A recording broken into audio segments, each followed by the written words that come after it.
we're off. We're off. Thanks for coming on, man. Thanks for having me. Dude, kind of crazy. We go from just seeing you at the sauna and sauna cold plunge that you guys have, and now we're here podcasting a little bit. Yeah. So happy to have you on.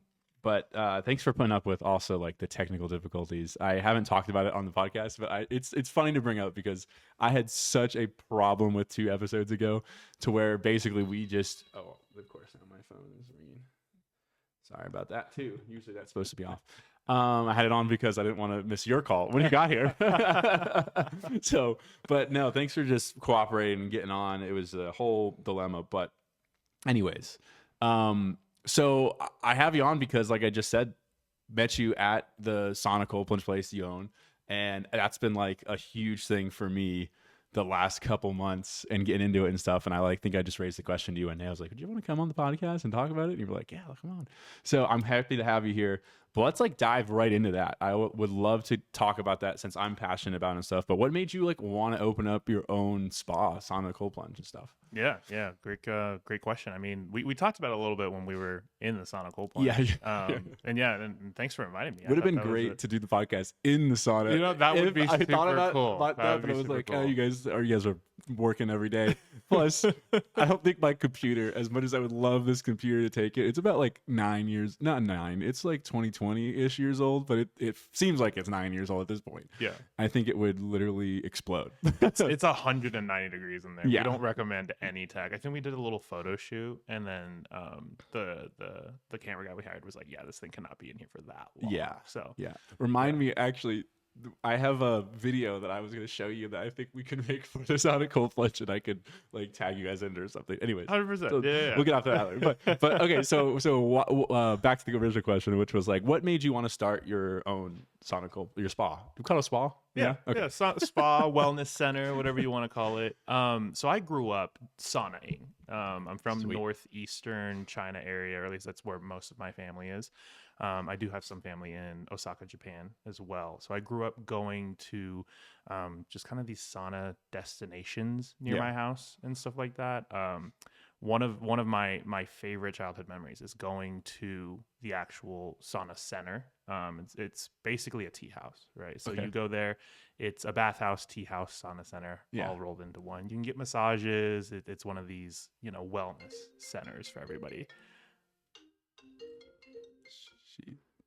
They're wanting to get a hold of me. Decline. Go ahead. You're continue. all good. No. You're all good. It doesn't affect the recording, hopefully. So. Perfect. So one of my favorite times is going to these sauna centers with my family and spending a lot of time there. Like honestly, we would just kind of detox from, eating like super rich foods and, drinking a little bit when you're not supposed to really be drinking. Yeah. The culture there, when in Rome, right? Right. And so that really was just something that sat with me growing up. Once I started getting, in college, I started climbing a little bit in Boulder. We would always dip in the cold rivers, right. and there never really was like a sauna that I would go to. Yeah. Like there's YMCA's, there's rec centers. 100%. They have saunas. Yeah. But they're always like, they're not what I'm used to, right? They're not super hot. They're not super well designed in some ways. And so, I just remember very vividly just talking to my business partners who you've met, Ethan and Nico. Yeah. After we had a climbing session, we were like dipping in the river, the Boulder Creek. Shout out Boulder Creek, right? I was just like, so I grew up doing this. I grew up, in an environment where they serve tea afterwards. It was, super good, and you can just kind of like relax and meet people, and really learning more about the history now that I've gotten older is like these sauna places, these bathhouses were more of a necessity, right? So in those like small villages and stuff, they didn't have water heaters in every house, right? Like if you think about a house or an apartment, everywhere has their own individual water heater, whereas they didn't have that in small rural places. So they would have bathhouses where the community goes, bathes, gets clean, and it also doubles as a community center. So that was kind of the original inspiration of NAOSU. Of course, we brought it up to more of like a modern version of it, direct sauna cold plunge experience. And then we really wanted to hit on some of the Japanese and Chinese traditions, like serving tea and just the hospitality of it all. So Yeah. I love the serving tea aspect of it. Is that pulled from both cultures, or is that one or the other? I think for me personally, that's mainly pulled from the Chinese culture. Oh, really? Okay. I would have said the opposite for some reason. I don't know why, but I would have thought. Oh, I mean, I don't know anything. No, you're completely You're the right. expert here. Yeah, no, not at all. No, it's just like a little bit of like experience, like it's not the expert by far. I'm You're just more than me. I'm just some dude that like grew up around tea, like, like it's nothing serious, I promise. But yeah, like it was. I think Japanese tea ceremonies are amazing. They're beautiful. They're all around tradition. Okay. Right. It's very all the movements that they do during it, making the matcha and kind of like how they serve the tea to you is very ceremonial. Can we dive into that real quickly and then come back? Because I don't know anything 100%. about like Japanese traditional tea ceremonies or anything. For so sure. like walk me through what is that? Is that always at the spa, or is that out of the spa, or how does that operate? I have no It's idea. mainly at like a tea house. Okay, So my okay. experience has been like you go to a certain location, it's a tea house. A lot of the tea ceremonies and the stuff they use for tea is actually built into the actual room itself. Oh, okay. So a lot of the like one of the experiences I had, they actually built the tea kettle, the teapot inside the floor. So they kind of like lifted this thing and there was this like teapot and I was like, what? Right. And then they would brew the tea very, very slowly. They would brew it with like smokeless charcoal, which was really interesting. And then that would slowly heat up and then you would kind of like sit on your like kind of on your like on your shins, kind of, like kind of like you're kind of sitting there. I don't know how to explain it, but that's how you'd sit. It was very uncomfortable for me, but it was like, oh, everybody's sitting like this, right? And then they would slowly serve you tea. Sometimes they serve you like little snacks and stuff like that. So it was very like meditative almost. Yeah. Whereas Chinese tea is very much like I wouldn't say the opposite, but it's much more communal. They'll give you a teapot. They'll give you a bunch of teacups and they'll sit you at a table and then you just kind of do your thing. You can drink your own tea. You can share tea. And that's something that we wanted to do at NAOSU originally. We were like, oh, everybody comes in, everybody gets a little teapot. But then logistically, we were like, we don't think that's going to work. It's a lot of teapots.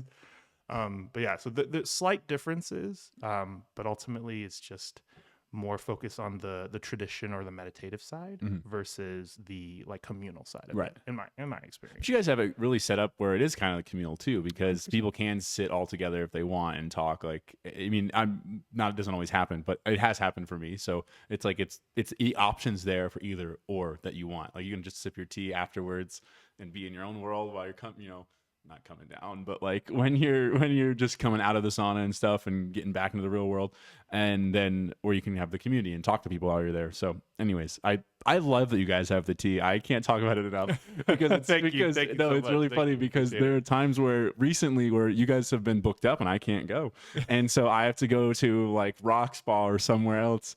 And not to tell you, not to out myself, but I have to go sometimes somewhere else. And which is good for you guys, good for business. But I always people will ask me like, oh, this is your first time, and so I'm like, no, I go to this one. I go to and you say it's NAOSU. Perfect. Yep. I go to NAOSU, and I was like, and they'll be like, they'll kind of look at me. I'm like, they serve tea at the end, and they'll be like, what? And I'm like, oh, you don't know? Oh, they don't know about it. I just like go right in. I'm like, it's the best part. Like it's this, but like they serve traditional teas afterwards. It's awesome. So I always try to tell people about it. I love the tea because I'm like, there's nothing to do with like the tea we're talking about here, but like I grew up with like sweet tea and like Southern tea. I mean, it's still tea, but it's just it's sugary. It's just a different format of tea. It's just Americanized with a lot of sugar.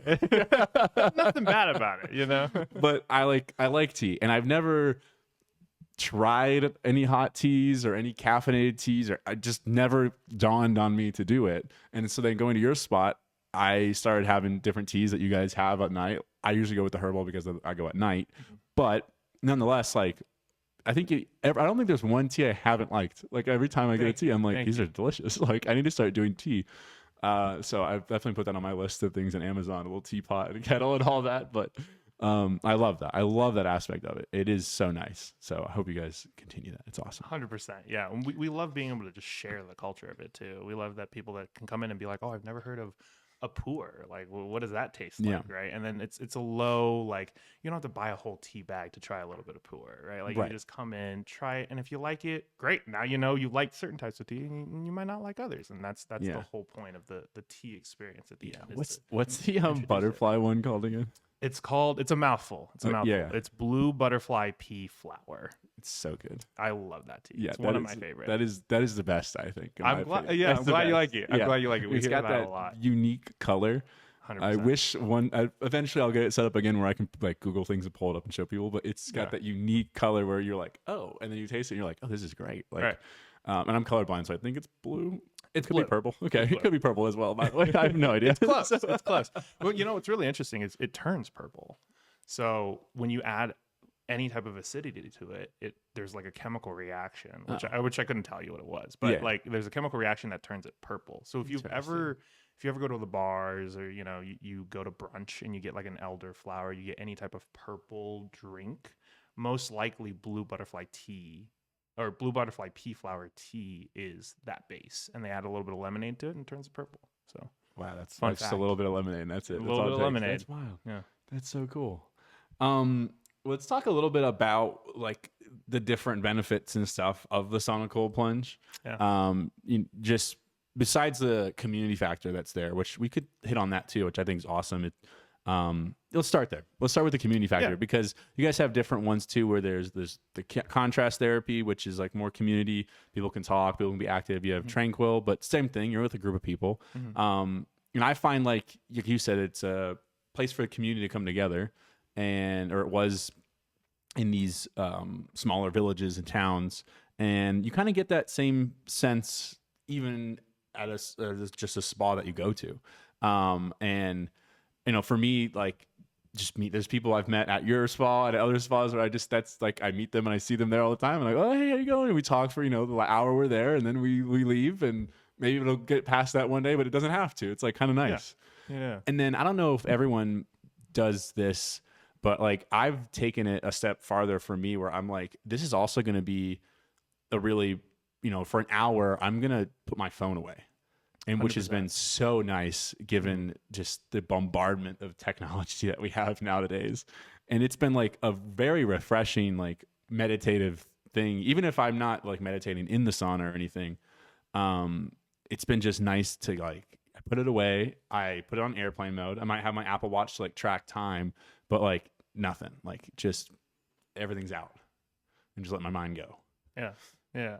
That disconnect piece is really important to me. I think we're so fast moving as a society, right? Everything's about, now, right? Yeah. Everything's quick. We can DoorDash food to ourselves, and we just want to have aspects where we intentionally slow down, right? Yeah. Lifting weights, working out, that's great.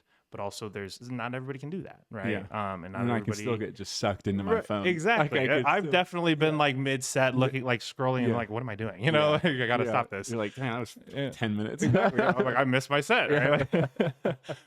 but that intentionality is really important. And that's why we really think that the aesthetics of the whole space is one of the most important pieces, right? So being able to walk in and immediately you're like, wow, this place is filled with beautiful plants. This place is filled with artwork. This place is calm, right? You want to kind of observe how you feel in the space and how the space is around you.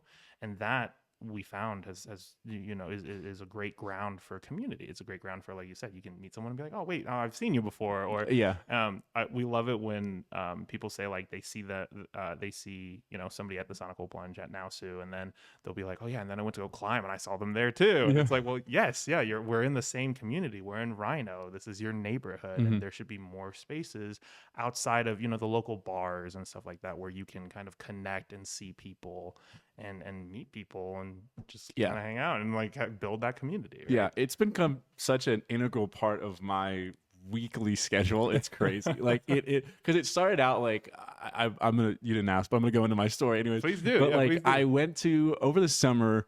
I'm hearing it on podcasts. I'm hearing people talk about it. And you go, actually, I'll pack it up. You were talking about doing like cold plunges in the river and in the creek. I had the opposite. Like in Florida, it was like you know, it's like I'm living in a sauna. Like it's hot all the time. It's humid. I would sit outside on the porch. I had friends that were from up north that I lived with, and they'd be like, well, you're outside on the porch. It's 95 degrees out. And I'm like, I love it. Like I love the heat. And we always had saunas at our gyms and stuff. They, you know, they're not too crazy. They go up to like 170, maybe 180 because they're a gym one, but like they're still great, you know.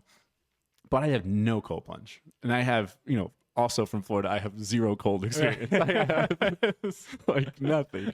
So it was the exact opposite for me. And I've always saunaed, but then I like started to hear about the cold plunging on, you know, different podcasts and all this stuff. And then finally I'm like, well, I want to go. It was actually me looking for a sauna. I was like, I want to go sauna. I missed doing that in Florida. I don't have one at the gym I'm at. And I want to go. And I found a place called Garden Sauna. Yeah. And I went there over the summer. This was literally last summer. Yeah. So 8 months ago. And I go there and I see like, you know, I pay the $30 or whatever it is for the hour. Yeah. And I'm like, oh, okay, sauna. And I'm like, oh, they got cold plunges. I'm like, well, I hear all about that. I guess I'll try it out. Like, why not? And they had one of the like barrel wood fire saunas. Yeah. They're outside. Those are nice. Yeah. And that thing, again, I'm like, I haven't saunaed in probably a year, but I'm like, I want to go so bad. How bad can it be? I haven't done it in a year. I used to be able to do, you know, at the gym like 30 minutes, but again, it was at like 170. Yeah. I get the first day I get in that, I'm not kidding. I looked at the temperature, it said 212, and I was like, oh my God. And I was out after 8 minutes. I was, you know, I was out after 8 minutes. And so then I'm like, even though I'm from Florida, I get overheated super quick. So the cold plunge is actually like a saving grace for me when it comes to these saunas.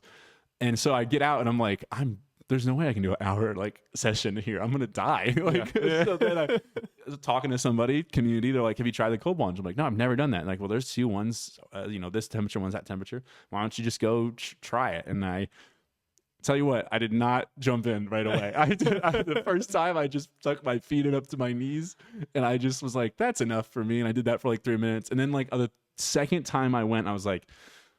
I had one of those like guy moments where I was like, I can't be a bitch. Like I need to go do it. Like I just watched some girl do it. I'm like, I gotta go do it for 2 minutes. And I sat at it and did it for 2 minutes. And then it was what I always tell people. It's like the first like minute to minute 20, 30 ish, at least for me, like that the 1 minute and 20-second mark is when I suddenly like, it just like, I'm like, oh, I can do the rest of this. Right. But the first minute, 20 seconds, I am like sitting there like, what have I gotten myself into? Yeah. I always, the girl I was talking to when we went, in the summertime, there was like, she was the opposite of me. She was like, I'm gonna talk, like get through this, and then like, I'd be like, fine, I'll talk to you. And then when I got there, she was like, you good? I'm like, do not talk to me right now. You're like, I'm in the zone. I called her, I was like, she's like, what are you thinking about? I'm like, I'm going to war in my head right now. Like I'm literally like, you will stay in here for 2 minutes.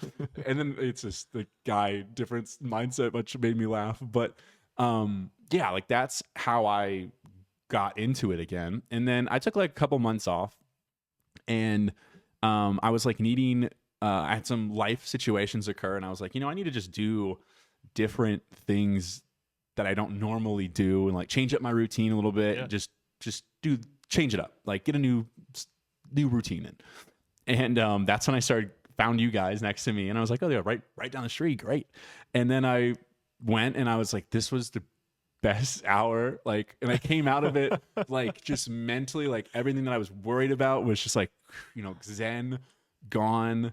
And then I slept great, and I remember waking up being like, I'm doing that again. I'm so glad it just hit a different, you know, it just hit a different like gear that time, and I was just like, oh, I'm doing that again. And then I started going every Sunday night, and then I added Monday nights.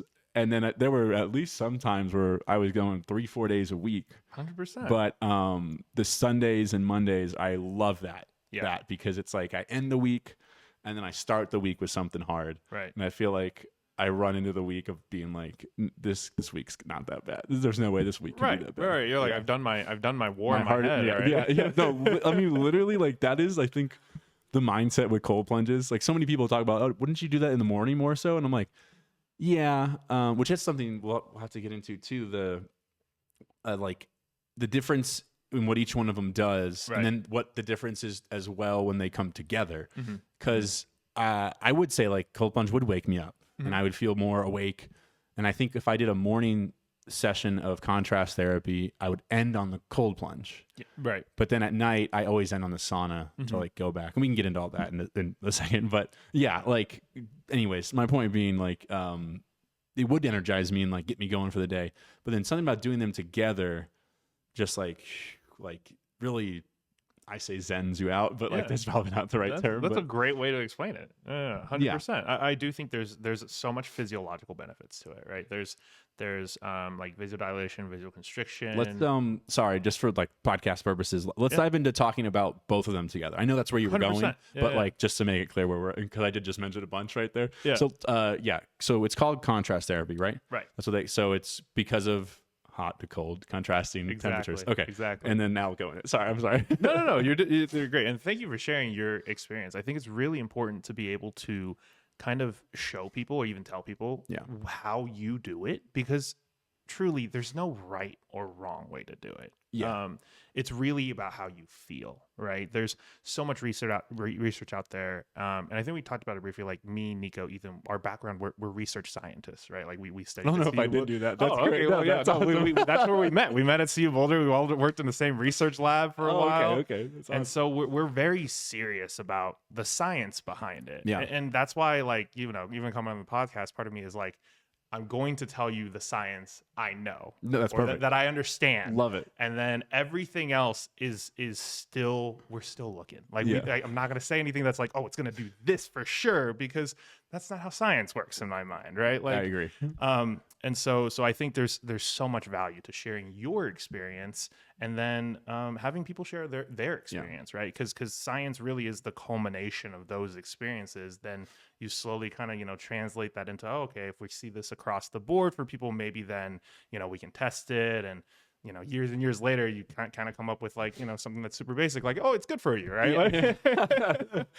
But that's science in a nutshell, right? Definitely not doing science justice, but it's how I view it to a certain extent. But contrast therapy is the switching over from hot and cold. So when you're in a sauna, right, your body goes through something called like vasodilation, and what that really means, vaso means blood vessel, dilation means like your eyes dilating, they open up. So what that typically means is your heart rate will slightly elevate. If you're looking at your like tracker, your watch, I wear a Garmin, you wear like an Apple Watch, you'll see that your heart rate's slowly going up, right? Typically your heart rate probably sits at 120, 150-ish. That's pretty much moderate exercise, light exercise, right? And there's benefits to that, right? We as a whole, we Americans live a very sedentary life, right? So any sort of slow, deliberate increase in our heart rate is and can be beneficial, right? And so that partnered with the cold plunge aspect, which then is vasoconstriction, right? Like your blood vessels are constricting. You're going into somewhere very cold. That also has its benefits too. Mainly what we see is the endorphin release. So I think there's some factoid out there that's like there's a 250% increase in dopamine release, and whether that's true or not, there is an increase in dopamine release. Is that from the sauna or the cold plunge as well? Okay, sorry. Plunge. Yeah, I thought so, but I wanted to make sure. 100%. And so that contrast, right, going from hot suddenly to cold, will benefit your cardiovascular system. So there are Finnish cohort studies that look at how many times you go to a sauna per week. Like I think it's like 1 to 2, 2 to 4, 4 to 7 or something like that. And then they've observed that actually leads to decrease in cardiovascular disease, decrease in hypertension, basically just increase in heart health overall, right? Yeah. And then there are also some other studies that are observational in nature, which has its own issues, right? Because you're just kind of watching and observing. That also say very similar things to like, heart health, longevity, some decreasing Alzheimer's over time and stuff like that. But once again, those are observational studies, right? So they're not something that's testable. It's just something you see, which has a lot of value. But I'm not going to sit here and be like, NAOSU cures sauna cold, like NAOSU cures Alzheimer's. I'm not going to do that, right? But there are benefits, right? And doing both of them together will boost your cardiovascular health and also allow you to gain an endorphin Mm-hmm. release, right? Which feels really good. That's Yeah. that feeling That that you get zen afterwards. feeling, Like yeah. that zen feeling. You're feeling good, and that's Very something relaxed, de-stressed. 100%. Which, I mean, okay, so I was going to ask too. I was reading online about like they think there are some immune benefits to a little bit, and then there's part of me that's like, I mean, and then again, I don't know if that's observable that they did or how they tested that, but then at the same time, I know like when you're less stressed, like the less likely you are going to get sick. So there's also 100%. that too, where it's Right. like when you're that de-stressed, it's just you're less likely to get sick. There's Yeah. a quick anecdotal story. I was before I was going to Thailand. My roommate got sick with the flu, and I was with her all weekend. Yeah. And she, Sunday night, she's like, I don't feel so good. And Yeah. then Monday, she's like, I got tested, I have the flu, and I'm like, great, I leave in 5 days. Yeah. Like, I'm gonna get the flu. You're like, I can't believe. I went every day to the sauna cold plunge with a bunch of vitamins. I took a bunch of vitamins, and I was doing 2 hydration drinks. I was doing emergency. I was doing everything. But I was like, I'm also gonna go every day to the sauna cold plunge. Yeah. I never got sick. I don't know how. I lived with her. That's good. I don't know. That's good. That's awesome. But that's my anecdotal story. Take that with what you want. Get people that are listening, but just saying. See, we can test that though. We just need your roommate to get the flu again. Yeah, and then you don't go. sure. You don't take the vitamins, and I'm you see sure if you she get would sick. love right? us doing that. I think that'll work. Yeah, we'll do the opposite. I'll get it this time, and she can go. she can not go at me. Right. But anyways, that's my anecdotal with the. But anyways, continue on with some of the benefits. My apologies. No, you're great, and I think that's you like you said. There's observable stuff like immunity boosting, but ultimately, at the end of the day, like doing hard stuff that stresses your body out. Yeah. Right. Knowing that we live in a sedentary environment, sedentary lifestyle. Most of us, not all of us, but most of us, right, will have some form of benefits to your health. Right. Some movement. Better than no movement. Yeah. Some stress on your body, always- physiological stress. Yeah. Better than no. I always this again. I'm no scientist whatsoever, but I'm like from the point of view. I'm like every old person should do the sauna. At least I think a you sauna. have a point. I think you have a point. I mean, I'm not. I don't know if I can get my parents to do the cold plunge, Right. but I'm like everyone over like 65, and there's no like that's I'm just making a number up what age, but like they should all be doing it. Like it's because it's even like you said, it's like some low grade form of exercise in a sense, whereas they might not, especially if they have bad knees or a bad back or whatever it might be, where they can't do it all the time. They can't go walk. They can't go lift weights. It's like something they can do. I've always thought 100%. that. I tell my parents that too. They don't always listen, but I know them exactly what you mean, and I do think you see that in different cultures where sauna cold plunge is, or saunaing is very, very popular. Yeah. So in northeastern China, where most of my family's from, very popular. They're places everywhere has a sauna. You're going there. You're saunaing. Same with places in Osaka. Saunas everywhere, right? You can just go. But those are more like bathhouses, onsen, stuff like that as well. But I do think having that intentional heat, intentional way to like kind of stress your body a little bit, or elevate your heart rate a little bit is going to be beneficial. Yeah. I want to go back real quick because you mentioned doing something hard, which I think is another key. At least for me, it's a key element that I find really beneficial. I mentioned it briefly of like doing it on a Monday or a Sunday to start my week, and it's kind of like, okay, I did the hardest thing this week, right? And so the rest of the week's kind of like whatever. Like, yeah, I'm gonna have meetings. Yeah, I might have some fires that come up, whatever. But like, I think that in general is something that's just so important, and I find that this sauna doing contrast therapy is like I don't want to give it not its proper props, but like it's the easiest way to do something very difficult, right?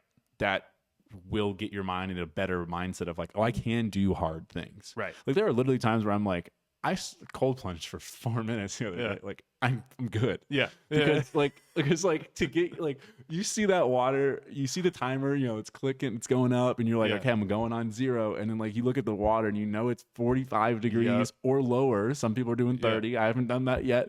But like 40, I think 45 is a great number for me.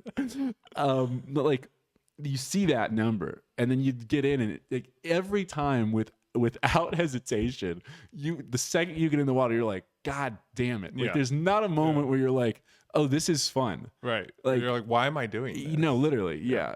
And then again, it gets a little bit easier as the time goes on. But like that, again, the second you touch it, you're like, I gotta do 2 minutes of this. At minimum, I have to do 2 minutes of this. And then you maybe go to 3 or whatever. But I just like that is so vital, I think. And again, doing hard things in general for your mindset, and then this being just something that's more accessible, I guess, to Right. do something hard. Because like you mentioned, some people can't lift weights, some people can't, some people don't want to run, whatever. But you can do this one thing Right. that you could do for just 3 minutes. You don't even have to do the contrast therapy part. You Right. could just do it for 3 minutes a day 100%. and just do it. And it's weird too, is like, giving my anecdotal story of it. It's like when I started, I didn't want anything to do with it. I didn't want to put my feet in it. Yeah. And now I can lay in it, and I don't put my hand, I lay with my hands above, but I can do that for 3 minutes. 4 I minutes. still lay with my hands above. Like, Yeah. it would be a hard day if you're like, put your hands underneath, because it's hard. It's hard. It's a good hard, but also, yeah, for me, I'm like, I don't like my hands feeling like that. But I did it the other day, and I've only done it one other time. I did this is a whole nother, again, we're jumping all over the place, sorry, but I did this it was a night that you guys were booked. I went to Rock Spa, and they had like a breathwork class. I didn't even know it was there. The guy was like just signed up, and I showed up, and the guy's like, just to let you know, we're having a class tonight at like 7, so the sauna is going to be used, so if you can use the other stuff, but like we're using the sauna for that. And I was like, oh, I'm like, is it open for everybody? He's like, yeah. I'm like, all right, I'll do it. yeah. It was, the first session was like 15, 20 minutes. And they tell you, like, if you get feeling overheated, go step out, cool off, Right. and then go back. But I did like the first 15 minutes. I got overheated. I went and cooled off, came back in for the last like 3 minutes. And I remember getting out, and I was like, I got to jump in this cold plunge like immediately. Yeah. I am 100%. dying. Yeah. And I just got in and like immediately put my hands in and everything. I laid there for like 3 minutes, and then I felt great. But I was like, oh my, I've never put my hands in. Like, that's how overheated I was. But anyways, yeah, very rarely. I forget where I was going for that, honestly. No, I think you brought up a good point, and I want to say, like, you brought up such a great image of just like standing there looking at the water and being like, I don't want to do this, because I still feel that way. Like, I don't think a lot of people still don't feel that way, and doing something hard is also relative, right? Like, hard is relative for the individual, right? That's true. And so a big part of what we like to do is have different cold plunge temperatures, right? Not having everybody do a 32-degree cold plunge, right? Like, because that's hard, right? And whether that's a good or bad hard, totally up to the individual, right? But having options to go, do a 65, to do a 60, and then 50, a 45, and then the outside one doing a 32, right? Like, you can work your way into it and choose your hard, right? And I think 100%. that's really important. We are in such a environment that caters to us. Everything is so easy to access, like go on your phone, dopamine, right? Yeah. Easy to access. Yeah. If I don't a want great to way of cook putting it. tonight, I've never heard it in I that spend way. $23. I can get Chipotle delivered. I don't even have to like go to Chipotle, right? Like, everything can just come to me, and that makes everything so easy, right? And there's a benefit to that, right? We're all living very, very busy lives, and being able to have like comforts like that are easily accessible is really helpful. Having your groceries delivered when you're really sick and unable to get out of the house is really important too. But then the buck is like, where does it stop to where you can start doing hard stuff again? Like, what is our tolerance to hard things, right? And I think that's really important, especially in this day and age, to go out and seek those. And not everybody's gonna, me and Ethan and Nico, we like to climb, right? And our hard in the past was lead climbing, right? Like, not everybody's just gonna go out, learn to climb, and then try lead climbing. And so yeah, choose your hard, right? And this is just a way to explore another version of hard. Yeah, I couldn't agree more. And I think it is, again, in my head, it's like, it's so important to do those things, whether it's climbing, hiking, sauna, cold plunge, working out, whatever it is. Just do things that ideally push you to your limits at some capacity. And you always end up feeling good after. For the like, that is something that is, even when I have athletic induced asthma, so I love hiking. Yeah. hiking sometimes just doesn't agree with my lungs, especially at 100%. this elevation. Dude, yeah, It just this doesn't. element is not, yeah, it's Like not no matter, conducive to it it. doesn't matter how good a shape I am. Yeah. It just sometimes doesn't agree. Yeah. But like, even though it might take me an extra 30 minutes to do the hike, I'm like, I'm still gonna go do it. Right. And it might be harder for me, but then by the end of the day, I see the peak, and I'm at the peak, and I'm looking out over everything. I'm like, this is awesome. And I get back down, and I go, that was great. I have a nice dinner to top the day off, and I'm like, what a great day. What a great day. Yeah. And I did something hard, and it took my mind off of things and got me out in nature. And I harping on this too. It's like putting that phone away. I think is also such a big thing, because, like you said, it's just so right there in your face right there all the time. Yeah. Like, I mean, we saw it, like, even right now, someone's calling me and stuff. I'm like, get this away from me. Get this away from me. I need an hour away. That's all. But it's so vital. And then, I think when it comes to like how the sauna cold plunge is still, or the cold plunge is still hard, it's funny. I think the only reason I think I still do it and get through it is because I know at the end of a session how great I feel and the benefits are, where I'm like, it's 3 minutes, dude, and you're gonna feel great for the rest of the night and into the next day. Like, it's gonna just it carries 10x of what, really, like, not even 10x, it's more like 1,000x of what you put into it. Right. It's one of those few things where, like, you put in 3 minutes and you get a whole day out of it, and you're 100%. like, what the heck? That's crazy. Yeah. This is not like some crazy revelation, but I had this thought the other day in the sauna at NAOSU, and did I say that right again? Oh, it's NAOSU. So think NAOSU. two words. NAOSU. So now, like right now, Yeah. and then think of the word, like think of the name Sue. Okay, Like I Sue. actually Now wrote Sue. NAOSU. I just missed my handwriting. That's I thought I said it's a different language. It's a different language. But the other thing too, I noticed with, like, when it comes to your mindset going into the sauna, cold plunge, and contrast therapy, the other thing that I thought was very interesting is with the sauna, they're also inverse. Not only are they inverse in the sense of the heat, hot and cold, but they're also inverse in how, like, your mindset is different with them. Right. In the sauna, you get in and you're like, this is so nice. Yeah. And then, like, at minute 15, you're like, I'm going to die. Yeah. You're like, I have to push it for 5 more minutes. And you have to, like, it's the opposite. It's this, like, it's this delay, like, of pushing through, and this delayed hard mindset. All right. And then the cold plunge is the opposite. It's the initial, like, get in is the, like, I'm going to die. I'm going to war.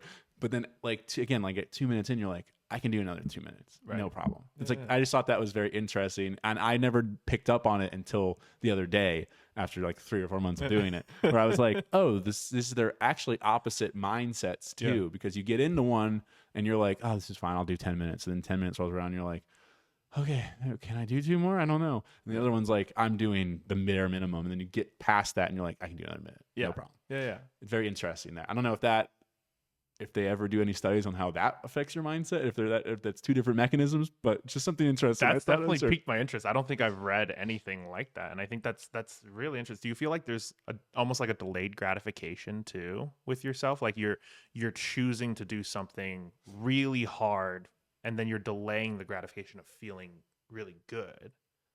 That's very interesting. I haven't picked up on. I mean, the delayed gratification comes at the end. Like, I know when I leave the rest of the night, I'm very relaxed and zen and feeling good, and I've got a good mindset going into the next day.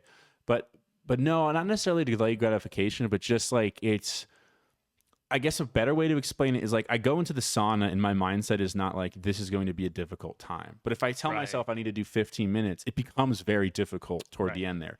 And I almost have to fight it in a different way, because I could just get up and walk out any time. But again, it's like very gradual. Like, you're fine, you're good, you're sweating a little bit. The next thing you know, you're like moving uncomfortably, because you're like, oh, I'm uncomfortable. And that you gotta, again, like, you have to push with caution, know your limits, but like, you kind of want to push through if you can, for another 2 minutes, in my opinion. You're looking at those sand timers, you're like 15 is right there, and the time drags down, versus the cold plunge is that mechanism is like up front, where it's like, got it, I don't want to do this, but I have to, and the second I do it, I still don't want to do it. But then as the time goes, it's less and less of like, this is not as bad as I thought. Right. And then at the end, you're like, oh, I can stay in here forever. Correct. You know, like I almost don't want to leave. So it's just 2 different like hard mechanisms that I've noticed. Because again, like the sauna, for the longest time, I was like, I love the sauna, and I do.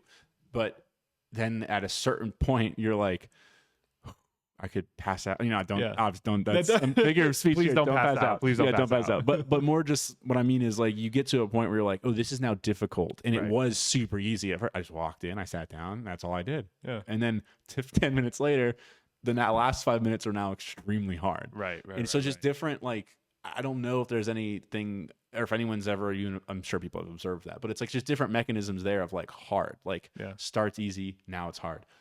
Starts hard, now it's easy. Very different in that too. So that's I don't know. super interesting. I honestly haven't thought about it that way. So yeah, thank you. You're gonna be in there. You're gonna be in there thinking about it. I'm literally gonna be in there being like, damn, Babs is right. Like, now I gotta get out, and it's gonna be hard again. Yeah, it's gonna be hard. Yeah, it always sauna always creeps up on me. Like always. Like I'm always like, oh, it's so good. And then I'm like, okay, I'll do 10 minutes this round. And like at 8, I'm like, fuck, I have to do 2 more minutes. Yeah. On the second round too, you're like, oh, thank God I'm in the sauna, you know, I'm freezing. Oh and then you're kind of like, yeah, man, I kind of want to get out, right? Yeah. But then you're like, I gotta get in the cold one. Are there any? So I know the typical like session is 10 to 15 minutes sauna, 2 to 3 minutes cold plunge, repeat 3 times, right? Has there been anything that you were aware of like changing up the times or like doing different things? Look at the dog. He wants to come on the podcast. Have there been any? It was just funny. Sorry, it's the way I literally watched him just walk right up to the door and stare at us. Like I caught the end, like when we turned, and he was like, wink. It was just really funny to watch. But is there any like anything about trying different times, or is there anything that you're aware of like there's a point of like a time doesn't matter?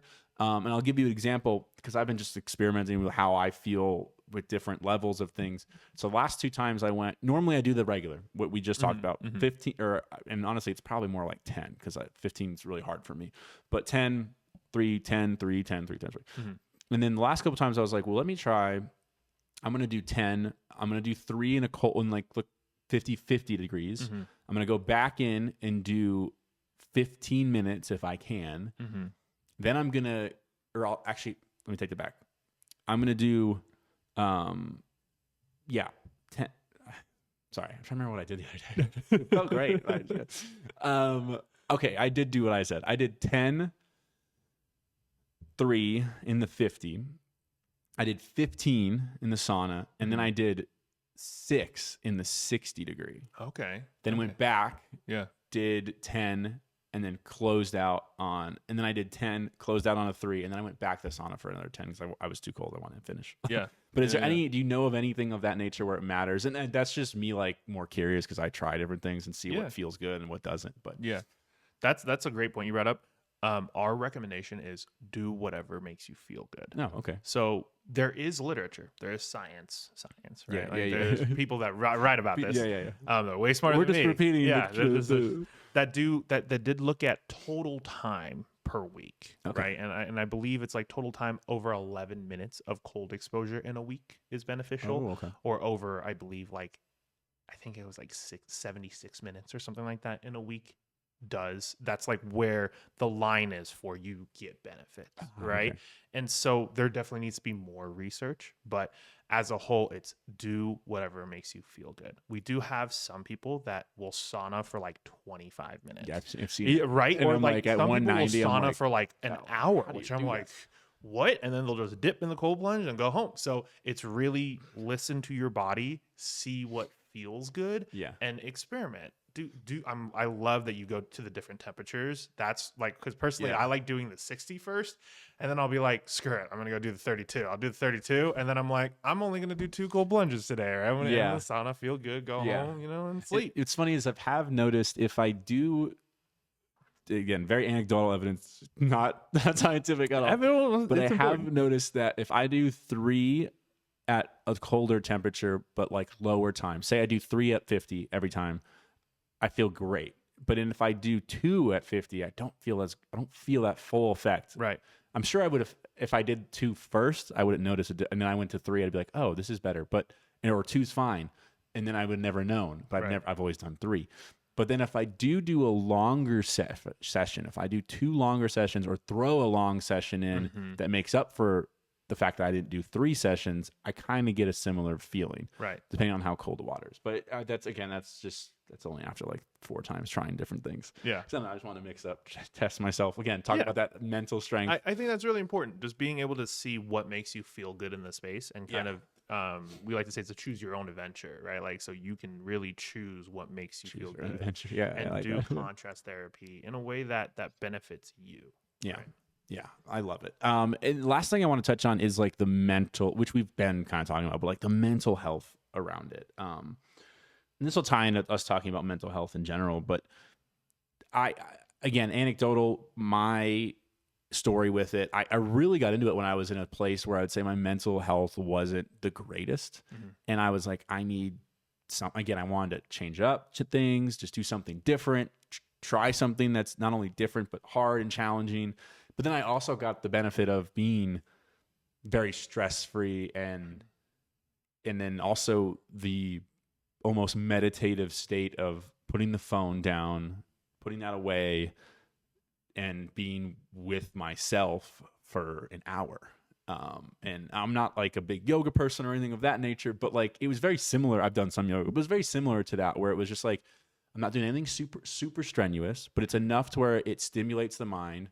But also the first, 10 minutes in the sauna and the last 2 minutes in the cold plunge, anything can come in and out. And I have no choice but to filter. Like I have no choice but to sit. If something comes in that I don't want to come in, guess what? I have to sit with it and figure it out, which is kind of nice. So in that capacity of like mental health, those are some of the benefits that I see. I don't know if you see any different or anything that you've experienced, but yeah. Thanks for sharing that. I think for me personally, it's just being able to sit with your thoughts, like what you mentioned, right? And I think that's so important. Yeah. I'm a big advocate of mental health and mental health awareness, right? And I think being able to have time intentionally for yourself, just for yourself, is going to do worlds for you, right?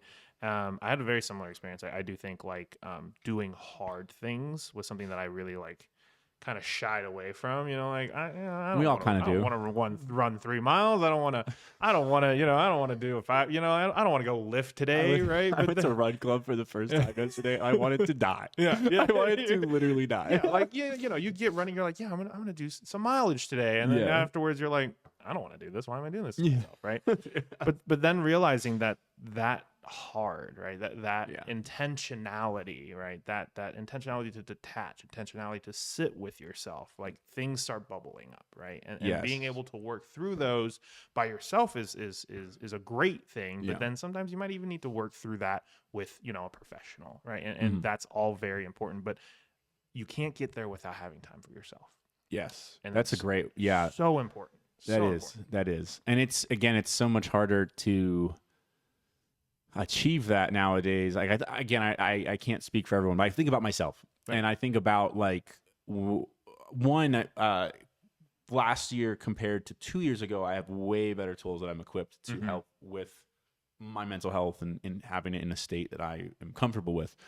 But I remember, last year and 2 years ago, like having that, what you just said clicked with me, like having that time to yourself. I had to really like force to make sure that I had that. Yeah. And to be honest, it wasn't ever to the extent of like an hour to by myself, unless it was like I went on a hike and I have no phone service. So the phone's on airplane mode anyways, who cares? Yeah. Or I'm on an airplane. Yeah. And other than that, where else do you get an hour to yourself? I mean, I think about like you drive to work. Right. The radio is on. Yep. Or your phone's playing something. Yeah. That was something I tried to do for a while. I tried to play nothing. Just drive. Yeah. My work was toward the mountains, which was awesome. Right. But even that like eventually gets over, like some days I'm playing music and I'm not getting it or but that's also different because you're kind of like you're driving, then you can't really zone out because you kind of have focus. To drive, So that even is like you're not getting it. Like again, maybe on a hike a little bit. Plane for sure, you can just like zone out if you want to. Yeah. But I really have it in the sauna in the cold plunge, and I put that phone on airplane mode so my watch doesn't buzz or anything either. And it's truly like an hour of just like, either I don't want to think about this, but it's coming. Yeah. And you have no choice. And that's a big thing for me, because I was somebody for the longest time that did push those, I don't want to think about that. Right. Let me just push that down. Yeah. Oh, I don't want to think about that. Let me put a podcast on while I shower. But let me put 100%. A YouTube video on while I'm laying in bed to fall asleep too, so I don't think about this. Right. And that is such a game changer, in my opinion. It very hard to do at first. Right. Yes. I'm not going to sugarcoat that. Like, it was very hard for me to finally be like, hey, I think we should probably face some of these things that we're like not wanting to face. Right. And not easy, because you got to kind of, in my opinion, I'm not a mental health expert, but what I went through was like, you got to look at yourself in the mirror. You're going to see some things that you're not happy with, which is the hardest part for most people. They don't 100%. want to look at the bad things they've done, or the things that they're ashamed of, maybe, right. And face them and go, okay, those are, I'm not happy with those. I'm not a fan of those, but they're a part of me. And I'm going to do my best to never let that happen again. Right. Which is eventually what you come to once you face it. It's okay. I've faced it. I've learned from it. Now I'm going to be tested in the real world to not do it again. But that's the goal. Like, that's the goal. That's how you grow. Right. Anyways, that was a very long tangent to say, I think in a mental health capacity, from everything that you can do, I find that alone time with the sauna cold plunge particularly is like awesome. Like, it just helps so much. Yeah. You could journal. I can journal for 20 minutes, and that's great too. I'm not going to say it's not, but then having that hour to yourself is just in conjunction with those things are awesome. Truly, it's a form of self-love too, right? Like, like I like how you mentioned going to work, right? And driving, right? So you wake up, you're like, oh crap, it's in the morning, I got to go work today, right? You immediately maybe go on your phone, scroll for 10, 20 minutes, right? Then you wake up. Worst thing to do. Right, exactly, right? And then we all do it, right? And then you're like, oh, you do your thing, you get ready in the morning, get breakfast, make breakfast, whatever, and then you're driving to work. You're distracting yourself in some way, right? You're listening to music, which is good, or you listen to a podcast, listen to this podcast, maybe, and then you're at work, right? You're working all day, and then afterwards you get off work. Most people, maybe they go work out. Most people, maybe they don't. They go home, and then in my mind, they get ready for bed. They might distract themselves even more with the show, right? So over the course of the day, you're not really sitting with yourself. You're not really loving yourself, and you're not really giving yourself time with yourself. And for me, like, I struggled with that. I really, really, really did. I a couple years ago, and it was actually last year, a little bit before last year, like 2 years ago, I started getting. Now I know what it is, right? It's called anhedonia, right? Which is like, the definition of it is not feeling joy for things that you once felt, right? So like, I would go climbing with my friends, but it wasn't joy. The same. Like, I didn't feel happy that I was there climbing, shooting the shit. It felt like nothing. It felt really numb, right? And so I actually came across this book last year from Dr. Judith Joseph, and she wrote this book on like high functioning depression, which I wasn't aware of what it was. But I read this book and I was like, did she write this for me? Like, this is me, right? Like, holy crap, this is actually me. I feel called out. I had to put it down for a little bit, and I was like, I can't look at this. Yeah, right? Like, I'm offended. It's so funny. And then kind of working through that and realizing that like it's an overwork. It's an anxiety. It's a misalignment with who I am, who I want to be, and what my values are. And I really need to work towards that. And the first step for me was just self-love, right? Like, I wanted to rediscover things that made me happy. Like, think about when you're a kid, right? Like, doing Star Wars. Star Wars. Any little piece of candy, you're like, oh my gosh, it's awesome. Like, and I wanted to find that again. And part of that was like, let yourself be yourself and stay with yourself. And I think you hit on something there where I think so much of life is like going back and trying to find the inner child. And 100%. Enjoying that and whatever that looks like. Like, that's something I can totally relate to. I like a year and a half ago, I went through like a very, very just a breakup, but it was a very long relationship. So there's a lot of things that come with that, and closing of a chapter. And I remember that same thing. Like, there was just like, I was just like, I'm just not like, I don't feel like I'm me. I don't even know what I want, blah, blah, blah. And it all started to change with self-love, where I was like, hey, we want to be back to we were, in a sense. Not that we were lost, but like it was like we want to be that happy, goofy, fun self that we are. How did we get back to that? Right. And then we can go from there. And it just started with self-love. And there's so many different methods. For me, I was like, I've talked about this ad nauseum on the podcast, but it's important to me. And I was like, I'm going to take care of me. Right. I'm going to be, which I would tell anyone in a breakup, is like, you need to be aggressive. I call it aggressively selfish with yourself. Right. Which is like, it doesn't mean you be a dick about things, but like, if you don't want to go do something, don't do it. Like literally, like that is a form of self-love. If you're like, I got invited to go to this dinner and I just don't want to go to this dinner. Yeah. Like, don't go. Just don't go. Yeah. Don't get me wrong. Sometimes you need to go, but most of the time you don't. Right. Like, if you don't really want to, you don't have to. And you just say, like, I don't want to go, and I'll see you next time, and blah, blah, blah. And most people respect that. Yeah, most people are like, yeah, I get that. And so it starts with that, and then what are the things you want to improve on, and is the next thing I think you identify. And like for me, I was like, well, I want to get back to being me, and like, what does that look like? I was like, I don't know. So I'm gonna stop. Yeah. I was like, I'm gonna stop everything I'm doing. Like except unless it's my 9 to 5, I'm just not doing anything anymore. Like I'm not working on this. I'm not working on. I had like 2 side hustles with this. I was just like, there's too much. I'm just done. So I just stopped everything. And then that opened up my free time. And then I was like, well, okay, mental health wise, like, how do I get better? Okay, for me, it was like, I'm going to gratitude journal every day. I'm going to journal every day. Right. I'm going to work out every day. Yeah. And like those 3 things, I did this for like 2 months straight. And at the end of the 2 months, I was like, this is the best I've ever felt in my life. Yeah. And then it just, those tools I've taken with me to this. And then I've added what we just talked about. Like, okay, I want time for me. That's more than just like me journaling 20 minutes or whatever it is, a page. Yeah. But like, where do I get that? Okay, I'm going to go to the sauna 1 to 2 times a week, maybe more, but I'm going to have at least guaranteed 2 hours out of the week where I don't focus on anything. Yeah. There's just me, myself with the thoughts, and whatever comes, and just, all right, yeah, that's it now. And that's been monumental too in so many different things. It's, you gotta, and then there's therapy, of course, which, I think that is another element that's awesome and really important. Right. I think, I probably have a different view on this than most people, but like, I think therapy is good with a purpose. Right. I think a lot of times we get really caught, not we, but like people, and get really caught in going to therapy and then thinking like, I go to therapy. Yeah. I know what you and mean. We're good. I know what you mean. And I talk about it every week, and okay, well, like, what are you doing? Right. Some people do need that. Some people do need like some outlet, in my mind. And that's good too. But I do agree. Like there should be some form of self work. I do think we do see that in our society where people 100%. are like, oh, I'm in therapy, I'm working on this, and it's like, dude, you're not. You're being a shitty person. Yeah, still. you're not. You can't just you can't just be an asshole and then be like, oh, I'm in therapy, I'm working on it. It's like, bro, what? So many people use it. You just got really upset at our waitress for no reason. Yeah, literally. like, come on.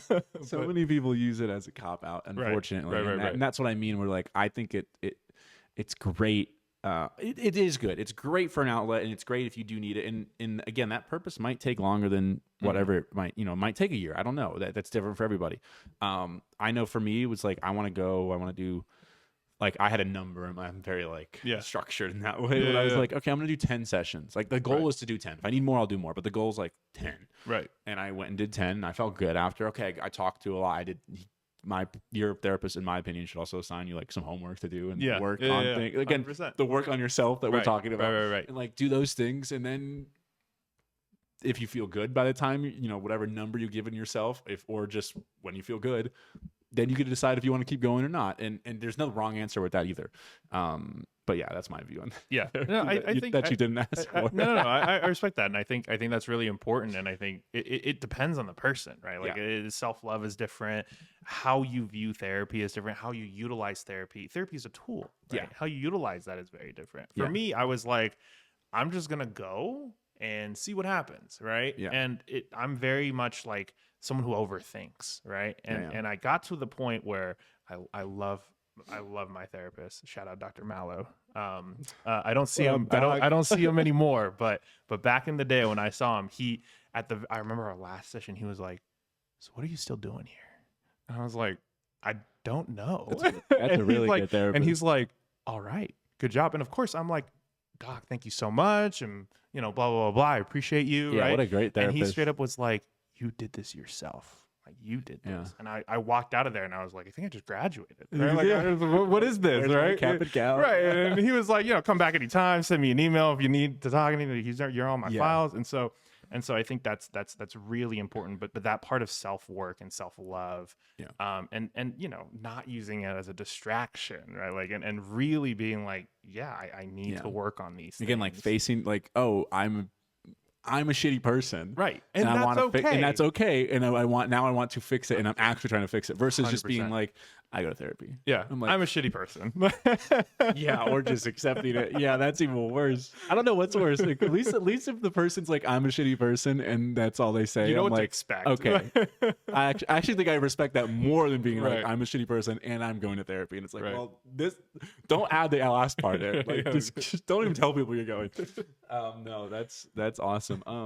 We're actually at like an hour mark here. I always ask this to guests on the first episode they're on, so we can keep it somewhat brief to respect the time. But theme of the podcast is how live yourself every day. Yeah, That's why it's LYFE. So how do you live yourself for every day? yeah. I think for me, living for myself every day is making sure that my actions and my values are aligned. For me, that's spending quality time with friends and family. It's being of service to people. Really, I really enjoy that part. I love people coming in, being able to be of service and being able to talk to them, make their day, and, you know, and just meet people. And then I think once your values and your actions start aligning together, that's when I really feel like life started falling into place. Yeah. So live for yourself, know your values, and just keep going. I love that. I love that so much. I've definitely been on a big kick of like morals and values in my own life, and making sure the people around me are similar in those that I hold at a high esteem, because I think that's important in today's world and stuff. You want good people with good morals and good values around you. And again, some people are a work in progress, and they'll get there, and that's not a problem. 100%. But it's so important because that group around you is also not anything old cliche, like who you are around, you know, or who you hang around is who you are, and there is some very much truth to that, like to certain things, to a certain extent. But you want that core group of people, you know, that like you're all kind of all on the same page. They wouldn't do you dirty. I won't. 100%. They wouldn't do you dirty. And you yourself are your own core group of people. Yeah. I don't know if that grammar made sense, but you know what I'm trying to say. Like you are your best advocate. Yeah. So you can advocate for yourself, and you need to work your hardest to be yourself. Yeah.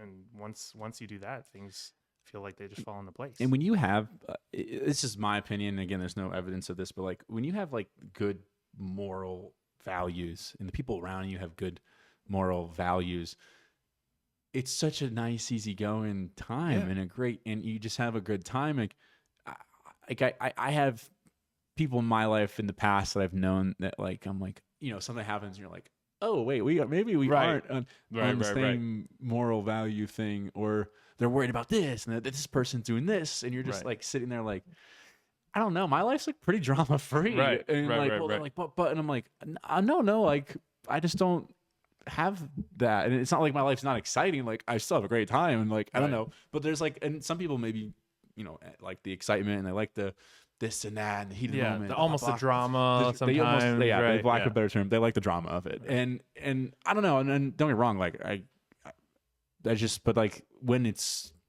a difference between like drama or knowing tea versus like you're just like creating it because that's what you're attracting in your life, right. And I don't know, life, I've had that before myself, but then like having the other way around is like, oh, it's just so much less stress. Yeah, when like, you find your calm and your center. And again, like you're not worried about like your friends doing something odd. You're not worried about people behind your back. You're just like, and if it does happen, you're like, okay, that shows your true colors. So now I don't need you in my life. Like, I don't know. I have a weird thing too, where I feel like the universe it's a very interesting take I'll have here, because I think so often people feel that bad things still like they're almost like bad things shouldn't happen to good people. Mm-hmm. And I've been susceptible to that too, where I'm like, okay, Right. wait a minute, I've been doing everything fucking right, Right. and yet shit is still happening, you know? Right. Like, and don't get me wrong, I've had that, in it took me a while to get out of that mindset, and I'm sure I'll have that mindset again at some point. Right. Like, I'm sure I'll just be like, what the fuck? Like, it happens. But I've been on this kick recently of like, where I think the universe conspires to work in good people's favor. Mm-hmm. And I think what I mean by that is that, yes, bad things happen to good people still, Yes. but those bad things might be more of a preventative thing than like just something that happens and Right. it's like just there. Versus like, in what I'll give you a perfect example. You meet somebody new, and you meet a friend, or you know, you guys hit it off. You have a great time. You're grabbing drinks. Hey, let's meet up next week. Boom, you guys become good friends. A month goes by. You found out like they've been stealing from you or something. Yeah. All right. And in my opinion, it's like that. Yes, that is a shitty thing, objectively, that you caught them stealing. Yeah. It's a shitty thing, but like it happened within a short window. They didn't have a large portion of your life. Right. And so therefore, like, in a weird way, it's like the universe just helped that person, like, just get out of your life. Yeah. Like, for lack of a better term. Right. And I tell that with like one of my great girlfriends who is like single, and she's out dating and stuff. And she was like, I want to say this and that. And I was just like, hey, you should be so yourself Right. that like it scares people. Like, you're a good person, and if you want a certain standard, like, tell that standard. Right. And like, if that scares the guy that you're across the dinner table from, Yeah. great. Yeah. Because that means 100%. he's gone, and that can fill room for the guy that will step up to that. Right. And like, she was just like, I've never thought of it that way. And I was like, yeah, you want to be like so you. Again, don't be a dick and mean to people, but like, you should be so you to the point where like, if they don't align with you, friend, relationship, like, whoop, gone. Like, it just like slips off. Like, it just like hits you and like ricochets off. Yeah. Very sorry. I went on a wrong. I think that's a beautiful way to describe self-love and living your true self too, right? And just being able to know that the universe will throw things at you. Shit will happen all the time to you, right? Good or bad. And I think it's really how you react to it, right? And if you're like, this bogs me down, this is it, this is over, I'm gonna build up resentment, I'm gonna push, I'm unhappy, so I'm gonna push this onto others. That's not a way to look at it, right? It's got to be, in my mind, and there's a lot of self-work to get here, right? Like, to just be like, wow, this happened, that fucking sucks, but you know what, I've learned and I've grown from this, so thank you, this fucking sucks, you know. Now I know how to react to this in the future, and now I know how I feel. Now I can self-regulate and be a better person. I'm so glad you said it that way too, because something that someone said to me, and I actually wrote, it's not in this journal, but I wrote it down in another one, where they said good things and bad things happen to both good and bad people. The difference is good people maybe feel it more because they do think about it. They sit with it and go, what did I learn from this bad mistake? What did I learn from this good? Oh, this was great. What did I learn from this thing that was so great? And bad people, we're really using general terms here. It's not necessarily exactly what I mean, but like, bad people will have bad things happen. They won't reflect on it. They'll also have good things happen. They also won't reflect on it. And I was like, oh, that's so interesting. Like, because like, I guess it's almost the difference between someone that wants to grow and someone that doesn't, is a better way of saying it, good or bad. But like, you get the gist of what I'm saying. It's like, if you want to grow and be a better person, you're going to analyze things, like good or bad for you. Oh, that went really good. What the fuck did happen there? That was really bad. Okay, I guess I'll do that next time. Versus like, I know people that they make the same mistakes over and over again because they don't sit and analyze the good or the bad. They're just like, oh, it happened. Okay. There's move the next distract to the next themselves. thing. They're distracting themselves back to the whole phone. And exactly. Goes full circle. Anything else you wanted to add to that? Sorry, I didn't mean to cut you off. No. just gratitude, man. Thank you for having me on. And Yeah. I'm glad I met you, man. This was super. Yeah, this was super awesome. Cool. You had a fun time? I did. An hour flew by. Yeah, when you said like let's do a podcast, I was like, let's do it, man. Good. So You're welcome back thank on you. anytime. I'd love to have you on again anytime. This was a great conversation. I'm sure. Yeah, anytime you want to come on. Tell people where to follow. New NAOSU. Perfect. Nailed it. You got it. I had to look down. Yeah, at NAOSU SAUNA would be a great place to follow us. We're on Larimer Street, where we are Rhino's Neighborhood Sauna. Please check us It's gonna out. be nationwide eventually. Yeah, it'll be more names than just Rhino, you know. And then first session free. Come here, try us out, see if you like us. Yeah, you know. Make sure to put it into the podcast description as well. But thanks for coming on. This is awesome. Thank you so much. Bye, everybody. Peace.